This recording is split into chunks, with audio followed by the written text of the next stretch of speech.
решение Алиева вот, снять ссылку на Кашский договор из Конституции Нахчивана вот в этот момент, оно означает, что это действительно ключевое место, что это действительно ключевой пункт, вокруг которого, который может стать прецедентом определения других границ, прецедентом, от которого будет идти волна как бы правовых решений для всего региона Ближнего Востока. Сейчас две страны, Ливан и Армения,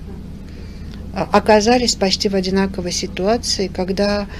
стоит вопрос суверенитета, когда стоит вопрос государственности. И способность Армении отстоять свои права, она может распространиться на другие страны, на тот же Ливан,